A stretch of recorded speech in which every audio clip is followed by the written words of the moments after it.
कहानी की शुरुआत में हम मैरी नाम की एक बहुत ही खूबसूरत लड़की को देखते हैं जो अपने रूम में ठहरी चिकन पर सर्जरी कर रही थी, जिसके बारे में कोई भी नहीं जानता था। और इसी के साथ ये खुद भी कुछ टाइम के बाद अपने हॉस्पिटल में पहुंच जाती है, जहां पर उन सभी का टीचर लेक्चर दे रहा था, क्योंकि मैरी खुद भी एक सर्जन बन रही थी। जिसकी वजह से अब लेक्चर के दौरान एक फोन कॉल आने पर उसका टीचर बहुत ही गुस्से में आ जाता है और वो मैरी से भी दोबारा ऐसा ना होने का कहते खामोश करा देता है, क्योंकि वो नहीं चाहता था कि मेरी क्लास में कोई भी डिस्टर्बेंस हो। जिसकी वजह से लेक्चर खत्म होने के बाद मैरी के माफी मांगने के बावजूद भी बिना कुछ कहे वहाँ से चला जाता है और मैरी भी सबको इग्नोर किए अपने दोस्तों के साथ बातों में लग जाते हैं, क्योंकि उसकी फाइनेंशियल कंडीशन भी बहुत खराब थी, जिसे किसी भी हाल में एक जॉब की जरूरत थी। वो इसी वजह से घर वापस आने के बाद ऑनलाइन जॉब ढूंढने में लग जाती है, जो काम था तो बहुत ही मुश्किल, लेकिन ये फिर भी उसे करने पर आमादा थी ताकि पार्ट टाइम जॉब की वजह से पैसे कमा सके, क्योंकि ऊपर से वो सर्जन भी बन रही थी। जिससे आखिर में अब वहीं पर एक क्लब के अंदर जॉब गाइड मिल जाता है, जहाँ पर सिर्फ और सिर्फ डांस करने का ही काम था, जिसके लिए मेरी बिना टाइम वेस्ट किए अप्लाई कर देती है। और वो सुबह आने के बाद 5 बजे उसी क्लब के अंदर जाती है ताकि अपना इंटरव्यू दे सके, जिसका सेटअप था तो बहुत ही फजूल, लेकिन पैसे कमाने की वजह से मैरी भी आखिर में उसकी ऑनर बिल्ली के साथ मिलती है, जो पूरी तरह से एक यंग लड़का था। और वो खुद भी मैरी को अपने साथ लेकर एक रूम में पहुंच जाता है ताकि चेक कर सके,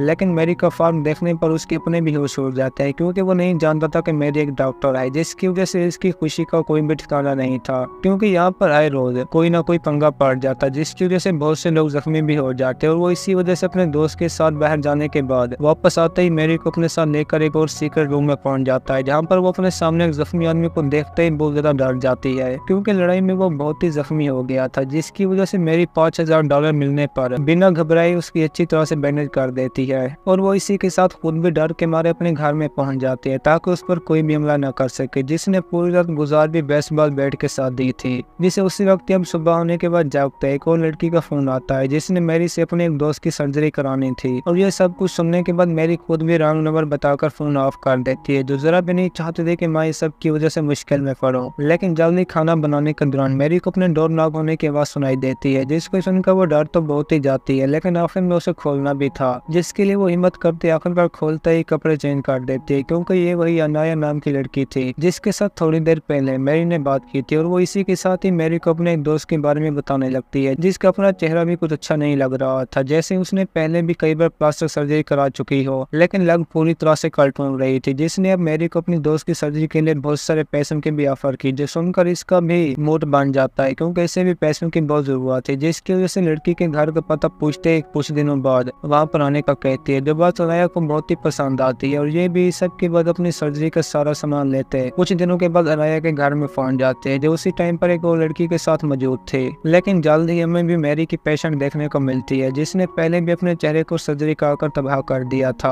और ऊपर से वो इस बार भी पूरी की पूरी बॉडी डॉल्स जैसे बनाना चाहते थे, जो सुनने के बाद मैरी को पहले तो बहुत ही अजीब लगता है, लेकिन अनाया के कहने पर काम शुरू कर देती है। और वो इसी के साथ ऑपरेशन के दौरान लड़की को बना भी पूरी तरह डॉल्स के जैसा देती है, जिसे खत्म करते ही वो बाहर आने के बाद आनिया को कुछ मेडिसिन बताते वहाँ से चली जाती है, जिस सब की वजह से उसका कॉन्फिडेंस भी बहुत बढ़ चुका था। और इसी वजह से ही वो सुबह हॉस्पिटल में जाने के बाद एक डॉक्टर के कहने पर मरीज की फैमिली को उसकी डेथ का बताने के लिए भी मान जाती है, और वो डेथ के बारे में फैमिली को बताते ही बहुत अच्छी तरह से। जिसके बाद डॉक्टर भी उसे इम्प्रेस होकर मैरी को अपने साथ शामिल होने का कहता है, और उसने तो मैरी को एक पार्टी में भी इन्वाइट कर दिया था, जहाँ पर सभी डॉक्टर को सीनियर ने इन्वाइट किया था, जहाँ पर जाने से पहले मैरी को भी रास्ते में अब दोबारा से आनिया देखने को मिलती है, जिसे वो अपने दोस्त का गिफ्ट देने के लिए आई थी, क्योंकि वो मैरी के काम से बहुत ही हैप्पी थी, जिसने अब रात को पार्टी में जाने से पहले पहन भी आनिया का दिया हुआ सूट लिया था। और आखिर में मैरी की भी पार्टी के अंदर एंट्री हो जाती है, जहाँ पर सभी के सभी डॉक्टर्स ही मौजूद थे, और मैरी भी उन्हीं में से अब सीनियर के साथ मिल जाती है, जो बातों से तो बहुत ही बुरा इंसान लग रहा था। और इसी के साथ मैरी को रूम में ले जाने के बाद करता भी बहुत मिसबिहेव है, जिसे बर्दाश्त कर पाना उसके लिए बहुत ही मुश्किल था, जिसकी वजह से अब मैरी ने भी वापस आते वक्त डॉक्टर ग्रैंट से बदला लेने का ठान लिया था, जिसके बारे में कोई भी नहीं जानता था, लेकिन मैरी उसे पकड़ने के लिए बिल्कुल सब कुछ बता देती है, जो सुनते ही बहुत गुस्से में आ जाता है, क्योंकि वो बिल्कुल भी नहीं चाहता था कि कोई मेरी क्लाइंट के साथ इस तरह काम करे। जिसकी वजह से बिना टाइम वेस्ट किए मैरी के मुंह से ग्रैंड का नाम सुनकर वहां से चला जाता है, जिसने पहले से ही मैरी की खातिर उसे पकड़ रखा था, और अब ये भी इसके साथ बहुत बुरा काम करने वाले थे, क्योंकि इसने तो अब ग्रैंड का चेहरा ही बिगाड़ कर रख दिया था, जिसको दोनों तरफ से इंजेक्शन लगाकर वो और भी तकलीफ देने लगती है। और उसने तो अब ग्रैंड का मुंह भी सी दिया था, जिसके बाद अब मैरी भी अपने इस काम में बहुत माहिर हो चुकी थी, जिसने इस तरह के काम में दिलचस्पी लेकर और भी बहुत से लोगों को उनके मुताबिक सर्जरी करते बना दिया था, जिसने अब लड़की की तो टांग के भी 2 हिस्से कर दिए थे। लेकिन जल्दी अब बाहर जाने के बाद मैरी की मुलाकात डिटेक्टिव के साथ मौत हो जाती है, जो उससे ग्रैंड के बारे में इन्वेस्टिगेट करने लगता है, क्योंकि वो जानता था कि लास्ट नाइट मैरी ही उसके साथ थी। जिसकी बातों पर बिना गौर किए मैरी से वहीं पर इनकार कर देती है कि मैं ग्रैंड के बारे में बिल्कुल भी नहीं जानती। जिसके इस जवाब को सुनकर डिटेक्टिव भी वहां से वापस चला जाता है, लेकिन मैरी की मुसीबत में इजाफा हो गया था, जिसकी वजह से वो सबसे पहले ही बिल के पास पहुंच जाते हैं कि किसी ने मेरे बारे में डिटेक्टिव को बताया, जो उसी टाइम मैरी को भी अपने ख्यालों में इमेजिन कर रहा था, जिसे थोड़ा बहुत उससे प्यार भी होने लग गया था। लेकिन मेरी बिना इंटरेस्ट दिखाए ही बिल से उस आदमी को ढूंढने का कहती है ताकि वो आगे जाकर और मुश्किल ना बनाए, जिसके लिए बिल भी मान जाता है क्योंकि उसने कभी भी मैरी को इनकार नहीं किया था। जहाँ से जाने के बाद अब ये भी सुबह होते आन्या के साथ देखने को मिलती है, जहाँ पर वो मैरी के लिए 2 लड़कियों को लेकर आई थी, जिन्होंने खुद आर्म और आई को एक्सचेंज कराना था, जो काम बहुत ही मुश्किल था। लेकिन पैसों के लालच में आकर अब मैरी बिल की बात मान जाती है, जो उसके कहने पर अब रात को क्लब में भी पहुंच जाते हैं, जो शक्ल से तो बहुत ही डरावनी लग रही थी, लेकिन मैरी से मुलाकात करने के बाद खामोश हो जाती हैं, जिनके मुंह से मैरी भी हाथ और आई का सुनकर बहुत डर जाती है, लेकिन काम करने के लिए फिर भी मान जाती है। और उसने तो अब बिल से कहकर एक और डॉक्टर का इंतजाम भी कर लिया था, जो दोनों एक साथ अब सर्जरी में भी लग जाते हैं, जिन बहुत ही टफ होने के साथ साथ जान का भी खतरा था, लेकिन फिर भी ये दोनों से बहुत टाइम के बाद सक्सेसफुल बना देते हैं, जिस सब की वजह से मैरी भी बहुत खुश थे। और वो इन्हें बेहोश करने के बाद 5 भी ग्रैंड के पास जाती है, जिसे मैरी ने हाथ पांव काटने के साथ साथ लटका भी रॉड के साथ रखा था, जिससे उसे बहुत ही तकलीफ हो रही थी, क्योंकि मैरी ने तो उसकी टांग भी सी कर रख दी थी। जिसकी अब पिक्चर बनाते वक्त वहीं पर एक और डिटेक्टिव भी पहुंच जाता है, जो ग्रैंड को इस हाल में देखकर उतारने ही वाला था कि तभी पीछे से मैरी आने के बाद उससे भी बहुत बुरी तरह मार देती है। और ग्रैंड का भी ये आखिरी टाइम था, जिसने बिल की मदद से उस आदमी को भी ढूंढ लिया था, जिसने ये सारी जानकारी पुलिस को दी थी। जिसके बाद दूसरी तरफ अब हम भी आने की दोस्त के पास चलते हैं, जिसका हस्बैंड उसकी इस सर्जरी को देखकर बहुत गुस्से में आ जाता है, जिसके बारे में मैरी बिल्कुल भी नहीं जानती थी, और उसने भी 2 लड़कियों से पैसे लेकर भेज दिया था, जिसका ये काम भी बहुत अच्छा चल रहा था, क्योंकि मैरी अब लोगों की बॉडी को हर तरह से मॉडिफाई कर रही थी। जो काम था तो गलत, लेकिन ये फिर भी नहीं रुकती, और इसी के साथ दूसरी बार भी अब डिटेक्टिव मैरी के घर में पहुंच जाता है, क्योंकि अब उसका दूसरा सबूत में मिसिंग था, जिसे मैरी ने ही बिल के साथ मिलकर मार दिया था, लेकिन वो उससे कुछ भी नहीं कहती। जो अब डिटेक्टिव के जाने के बाद अब ये भी बिल के पास पहुंच जाती है, जिसके पास मैरी की बहुत सी वीडियोस मौजूद थी, और वो इसी वजह से ही उसके कहने पर एक लड़की को मारने की बहुत कोशिश करती है, लेकिन अंदर कैमरा होने पर बिना कुछ कहे वहां से चली जाती है। और इसी के साथ अब उसने इमेजिनेशन में भी बिल को बहुत जख्मी कर दिया था, जिसके साथ मिलते अब इनकी परेशानी में और भी इजाफा हो जाता है, जिससे आन्या फोन करते ही अपने बारे में सब कुछ बता देती है, जिसकी दोस्त को हस्बैंड इस हालत में देखकर बहुत ही गुस्से में आ गया था, और उसने तो अब आन्या को भी मार मार कर बहुत बुरा हाल कर दिया था, और उसने अब ये सब कुछ करने वाली मैरी के बारे में भी उगलवा लिया था, जिसके साथ बातों के दौरान ही अब उसने मैरी पर भी हमला कर दिया था, और वो था भी इसे मारने के चक्कर में, जिसकी वजह से बिना टाइम वेस्ट किए मैरी के अंदर एक चाकू घुसा देता है, लेकिन छोड़ने वाली ये भी उसे नहीं थी, जो आदमी की गर्दन काटते ही वहीं पर जान ले लेती है। जिसके बाद खुद आहिस्ता से रूम में जाते ही खुद की बैंडेज करने लगती है, लेकिन जख्म बहुत ही गहरा था, जिसकी वजह से बहुत ज्यादा खून बहने पर उसकी वहीं पर ही मौत हो जाती है। जहाँ पर सुबह पुलिस वालों को भी इसकी असलियत के बारे में पता चल जाता है, जिसने लोगों की सर्जरी करके एक बहुत ही गलत काम किया था, जिसका बदला उसे भी अपनी जान के बदले में देना पड़ता है। और इसी के साथ हमारी भी आज की ये कहानी खत्म होती है। दोस्तों, अगर आपको हमारी कहानी पसंद आई हो तो वीडियो को लाइक और चैनल को सब्सक्राइब जरूर कीजिए।